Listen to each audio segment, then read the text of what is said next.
दर्शकवृन्द, घटना र चिरफारको नयाँ अङ्कमा यहाँहरूलाई हार्दिक स्वागत छ। घटना र चिरफारको आजको अङ्कमा हामीले राजावादीहरूको प्रदर्शनपछि अप्ठ्यारोमा परेका ज्ञानेन्द्र शाहलाई सरकारले गर्न लागेको कारबाहीको बारेमा चर्चा गर्नेछौँ। आउनुहोस् आजको भिडियोमा ज्ञानेन्द्र शाहमाथि सरकारले कस्तो कारबाही गर्दैछ भनेर चर्चा गरौँ। पूर्व राजा ज्ञानेन्द्र शाहले मुलुकमा शान्ति सुरक्षा खलबलाएको र हिंसात्मक आन्दोलन गराउन योजनाबद्ध भूमिका खेलेको भन्दै सरकारले उनलाई अघोषित नजरबन्दमा राखेको छ। शुक्रबार रातिदेखि नै पूर्व राजाको निवास र वरिपरिको क्षेत्रमा सुरक्षाकर्मी परिचालन गर्नुका साथै बाहिर निस्कन नदिने गरी अघोषित नजरबन्दमा राखेको हो। त्यहाँ भेटघाटका लागि जानेहरूलाई समेत निगरानीमा राखिएको छ। शुक्रबारबाटै उनका गतिविधिमा निगरानी बढाएको हो। सरकारले पूर्व राजाको राहदानी रद्द गर्ने प्रक्रिया पनि अघि बढाएको छ। उनलाई मुलुक बाहिर समेत जान नदिने नीति सरकारले लिन लागेको छ। सरकारले पूर्व राजा ज्ञानेन्द्रको सुरक्षाका लागि खटिएका सुरक्षाकर्मी कटौती गरिदिएको छ। सशस्त्र प्रहरीले शुक्रबार राति 11:30 सरकारको निर्देशनमा पूर्व राजाको 10 सुरक्षाकर्मीलाई फिर्ता पठाएको हो। डीएसपी जगदीश चन्द्र हमालले नेतृत्व गरेको 25 जनाको सुरक्षा टोलीलाई फिर्ता गरी त्यसमा 10 जना कटौती गरेर डीएसपी प्रमोद प्रकाश पाठकको नेतृत्वमा 15 जनालाई मात्र त्यहाँ पठाइएको छ। फौज अदली बदलीका क्रममा थपगढ गरिएको हो। केही दिनमा अर्को निर्णय हुनेछ, सशस्त्र प्रहरीका एक उच्च अधिकारीले भने। पूर्व राजा ज्ञानेन्द्रले फागुन 7 गते प्रजातन्त्र दिवसको पूर्व सन्ध्यामा एक वक्तव्य जारी गरेपछि राजावादी समूहहरूले उत्साहित भएर राजाको समर्थनमा नाराबाजी गर्दै आएका थिए। देशका निम्ति र राष्ट्रका खातिर हाम्रो समर्पण निष्ठा सदैव हुनेछ। राष्ट्र रक्षाका निम्ति सबैको अनुशासन र प्रयत्न हुनुपर्दछ।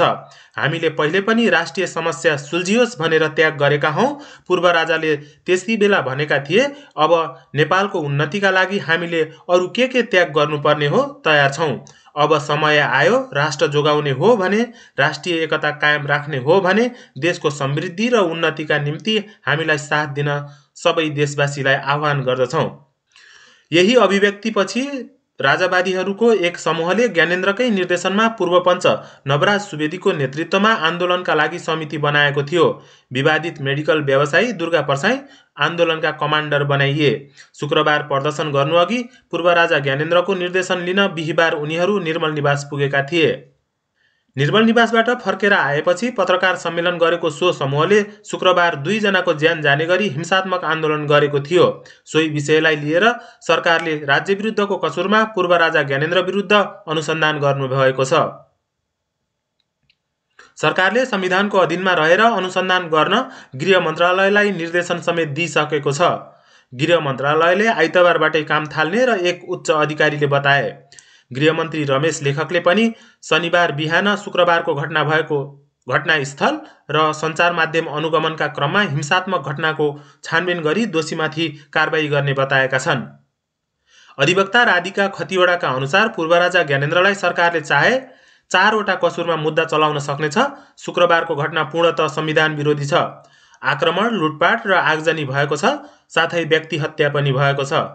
त्यसकारण पूर्व राजालाई मतियार होइन, मुख्य योजनाकारका रूपमा मुद्दा चलाउन सकिन्छ, उनले भनिन्। खतिवडाका अनुसार मुलुकी अपराध संहिताको दफा 50 र 51 अन्तर्गत राजद्रोहको मुद्दा आकर्षित हुन्छ।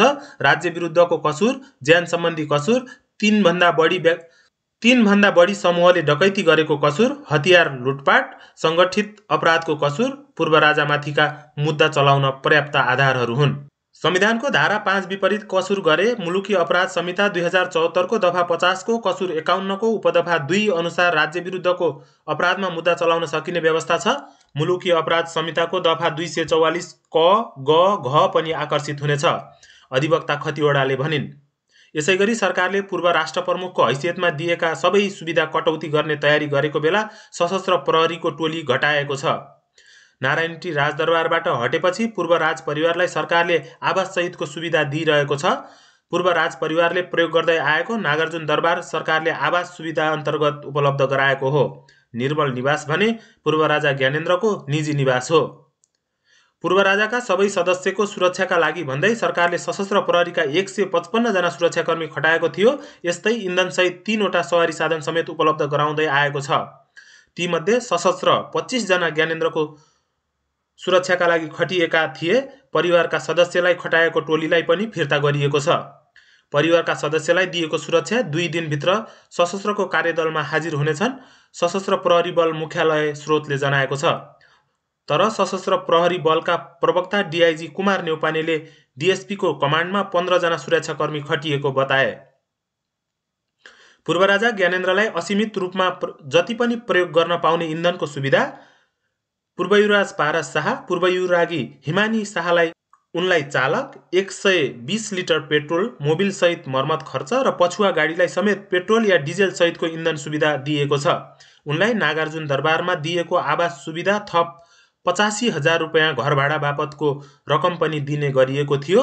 85,000 रकम भने 6 वर्षदेखि रोकिएको छ। पूर्व राजा ज्ञानेन्द्रले पाएका 2 वटा सवारी साधन र नागार्जुन दरबार प्रयोग गर्न दिने मन्त्री परिषदले निर्णय गरेको थियो। सरकारले यसैगरी पूर्व राजा ज्ञानेन्द्र शाहलाई विदेश जान नदिने नीति पनि अवलम्बन गरेको छ। सरकारले पूर्व राजा ज्ञानेन्द्रलाई विदेश जानबाट रोक्ने तयारी गरेको छ। नेपालमा व्यापार व्यवसाय गरिरहेका ज्ञानेन्द्रलाई सरकारले पूर्व राष्ट्रप्रमुखका रूपमा सुरक्षा, आवास, गाडी, इन्धन सहितको सुविधा उपलब्ध गराएको भए पनि उनकै निर्देशनमा हिंसात्मक आन्दोलन भएको ठहर गरी राहदानी रद्द गर्ने प्रक्रिया अघि बढाएको छ। तीनकुनेमा भएको घटनामा पूर्व राजाले नवराज सुवेदी र दुर्गा परसाईलाई उक्साएर आन्दोलन गर्न लगाएको र 2 जनाको ज्यान जाने गरी भएको हिंसात्मक घटनामा संलग्नलाई कारबाही गर्ने तथा पूर्व राजा ज्ञानेन्द्रलाई देश बाहिर जान नदिने र खाइपाई आएको सुविधामा रोक तयारी गरेको हो। साथै नवराज सुवेदीलाई घोषित रूपमा नजरबन्दमा राखेको छ भने दुर्गा परसाई अहिलेसम्म फरार छन्। उनको सामाजिक सञ्जाल फेसबुक भने खुला रहेको देखिएको छ। उनले शनिबार दिउँसो मात्रै आइतबारबाट पुनः आन्दोलन गर्न आग्रह गरिरहेका छन्। दुर्गा परसाई र नवराज सुवेदी लगायतका नेतृत्वमा राजावादी समूहले शुक्रबार काठमाडौँका तीनकुने, कोटेश्वर, जडीबुटी लगायतका क्षेत्रमा सार्वजनिक र निजी सम्पत्तिमा आगजनी, तोडफोड र लुटपाट गरेका थिए। उक्त क्षेत्रको अनुगमन गर्न गृहमन्त्री लेखकसहित मन्त्रालयका उच्च पदस्थ अधिकारी पुगेका थिए। राजावादीको आन्दोलनका क्रममा 1 जना पत्रकार सहित 2 जनाको मृत्यु भएको थियो। शुक्रबार रातिको मन्त्री परिषद बैठकमा हिंसात्मक र आपराधिक क्रियाकलापबारे गम्भीर रूपमा छलफल भएको थियो। शनिबार बिहानदेखि प्रहरीले प्रमाण सङ्कलन गर्न थालिसकेको छ। प्रहरीले व्यक्ति हत्या, ज्यान मार्ने उद्योग, आपराधिक उपद्रव एवं साङ्गठनिक अपराधको आरोप आकर्षित हुने गरी अनुसन्धान गर्ने जनाएको छ। शुक्रबारको मन्त्री परिषद बैठकमा प्रधानमन्त्री केपी शर्मा ओलीले आन्दोलनमा सरकारको विमति नभएपछि विरोध सभाका नाममा सुरु भएको तोडफोड र 2 जनाको ज्यान जाने गरी भएको हिंसात्मक गतिविधिको अनुसन्धानमा कठोर भएर प्रस्तुत हुन निर्देशन दिएका थिए। पूर्व राजा ज्ञानेन्द्र शाहलाई तेस्रो पटक सिरपेच लगाइदिने अभियानमा लागेका समूह अराजक देखिएको छ। सरकारले तोकेको तीनकुने क्षेत्रमा उनीहरूले गरेको प्रदर्शन उग्रभन्दा 1 पत्रकारसहित 2 जनाको ज्यान गएको छ। अराजकता नियन्त्रण गर्ने क्रममा सुरक्षाकर्मी सहित दर्जनौं घाइते भएका छन्। अर्बौंको निजी सम्पत्ति नोक्सान भएको छ। अराजक भिडले लगाएको आगोमा जलेर सञ्चारकर्मी सुरेश रजकको मृत्यु भएको छ। झडपमा सर्वसाधारण सबिन महर्जनको गोली लागेर मृत्यु भएको छ। राजा ल्याउने अभियानको कमान्डर भनिएका दुर्गा परसाई आफै सुरक्षाकर्मीमाथि गाडी चलाएर आक्रमणमा उत्रिएका थिए। सुरक्षाकर्मीलाई मिच्ने गरी उनी उत्रेपछि उत्तेजित बनेको भिड ढुङ्गामुढा गर्न तर्फ लागेको थियो।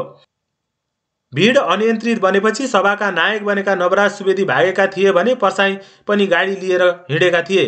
आन्दोलनका नाममा भिडलाई उक्साउने हिँडेपछि अराजक व्यक्तिहरूले निजी घरमा आगजनी गरेका थिए। प्रदर्शनकारीले जडीबुटी उत्पादन तथा प्रशोधन कम्पनीका 8 वटा गाडीमा आगजनी गरे। आक्रमक देखिएको भिडले ट्राफिक बिट पनि भत्कायो। पेरिस डाँडा स्थित माओवादी केन्द्रको मुख्यालयमा मोटरसाइकल तोडफोड भयो। हिंसात्मक गतिविधि गर्दै हिँडेका उनीहरूले नेकपा एकीकृत समाजवादीको मुख्यालयमा आगजनी गरेका थिए। उनीहरूले कोटेश्वर स्थित भाटबटेनी सुपरमार्केटभित्र पसेर लुटपाट मचाउनुका साथै तोडफोड समेत गरेका थिए। सरकारले सो घटनामा संलग्न हुनेलाई निर्मम हुन निर्देशन दिएको छ।